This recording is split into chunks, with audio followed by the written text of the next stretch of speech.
Welcome to Focus Sport. This is the Winter Olympics preview show. Kia ora, I'm Sherry Kinnear, and joining me is New Zealand Herald sports reporter Chris Reeve and News Talk ZB sports reporter Kate Wells as we look ahead at the Winter Olympic Games, which get started this weekend in Beijing. And it's straight into the exciting stuff with snowboarder Zoe Sadowski-Synnott providing our first medal chance on Sunday, and we'll get into that very shortly. But first, Chris, can you give us a bit of a brief rundown of the Games? Yeah, sure. So the Winter Olympics, like the Summer Olympics, 2 weeks of just non-stop snow sports. Obviously the opening ceremony is this weekend. Get straight into it with Zoe Sadowski-Synnott. We only have 15 athletes going to Beijing, so it's a very small sort of opportunity to see the New Zealand athletes do their thing. Various sports as well. So Zoe in the snowboarding, we've got Nico Porteous and his brother Miguel in the skiing. We got Campbell Wright in biathlon. He's only our second biathlete ever. So there's a lot of various sports to keep an eye on. Yeah, plenty to look out for. And Kate, we've got the opening ceremony tonight, and we've got 2 flag bearers now. Yes, so it's like the summer games that we had a male and female flag bearer. They've introduced that rule, which is great to see. And we've got Alice Robinson, our alpine ski racer, and Finn Billis, a free skier. So it's good to have the dynamic between a male and female competitor. Now, you've already mentioned Zoe, Chris. Obviously, her and Nico Porteous, they stole the headlines in the last Olympic Games. She's coming up first this weekend, though. What do you think we can expect to see from her? Well, I think everyone's expecting bronze, silver or gold. I mean, coming in off a bronze last time around, which no one was expecting. Now she's one of the biggest names in the sport. Comes off back-to-back X Games golds last weekend, the week before. So everyone is expecting big things from Zoe. And obviously X Games, she just won gold in the X Games about just over a week ago, Kate. So I guess how quick was that turnaround for her? Do you think that's going to affect her much, or is that going to be a really good sort of run into the Olympics? No, that was exactly what she wanted, that competition, to get a good flow on.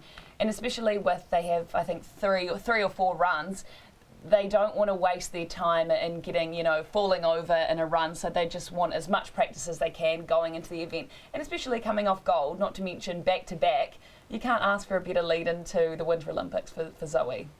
How much have we seen her improve over the last few years? We saw her in the Winter Olympics then. She's obviously achieved a lot since then with that X Games as well. But do you think we're going to see a huge lift in her performance from the last time we saw her on an Olympic stage? I think we will. She got bronze in Pyeongchang at the last Winter Games, and she's really grown in maturity. She's only 20 years old now, and to see how, if she's got a medal a couple of years ago, fast forward to now, I think she can only get better. And it's that maturity that makes her a better athlete. And just to add to that, at the X Games, she was throwing down things that no one has ever done before, things that she's never done before. So she's still improving in a big way. And Chris, if we look at the rest of the Games you already mentioned is spanning over 2 weeks, 15 athletes in our team across a wide variety of sports. What are some of those other ones or other specific individuals people should be keeping an eye on? I mentioned Nico Porteous before. He was our other bronze medalist back in Pyeongchang. Everyone needs to be keeping an eye on him as well. And Alice Robinson, she's a genuine medal chance. She's won a few World Cups over the last few years in alpine skiing, and she's our flag bearer. You would expect that adds to the motivation behind it, and so she's probably our next best opportunity to grab a medal. But I think in the past 16 Winter Olympics we've only had 3 medals. We have a very good chance to at least double that this time around. And Kate, for you, is there anyone or any specific sport you're going to be sort of keeping an eye on yourself specifically? I'm pretty confident in Zoe, but also someone I'm really looking forward to watching is Nico, because he's trying all of these new tricks, and some of them, the tricks he tried at the X Games, he had never executed before, and no one's ever executed them before. So to see our snow sport team coming up with these great ideas and putting them out on the world stage, not to mention the Olympics, I think we've got bigger things to come from Nico, personally. And I hate to obviously bring COVID into this again, but it has disrupted their preparation, and it is going to be a very different Winter Olympics as was the Summer Olympics not that long ago with no crowds. How do you think that sort of affected our athletes here in New Zealand?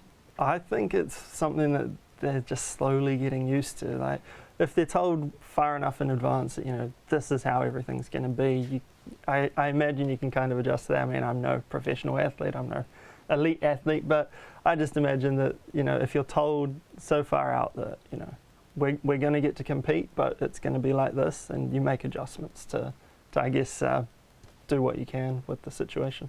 And how important do you think it is, Kate, that we here in New Zealand still back them and get out to some of those supporter zones? We can watch these events live and actually show our support from here in New Zealand. I think it's great. We look back to the Olympics, the Summer Olympics just being, and we saw at the Cloud how many people got involved. And it's not only that, but just, you know, little kids at home watching with their families in front of the TV at school in the afternoon. I think that's the best way. And even though some of their supporters can't get over there, I mean, I think we do a pretty good job from back home. Yeah, we certainly do. Well, thank you so much both for your insight, and all the best for a very busy couple of weeks, I assume, reporting on the Games. Thank you so much for joining. You can stay up to date with all of the Olympics action with our Herald Sports team, News Talk ZB Sport, and right here with Focus Sport.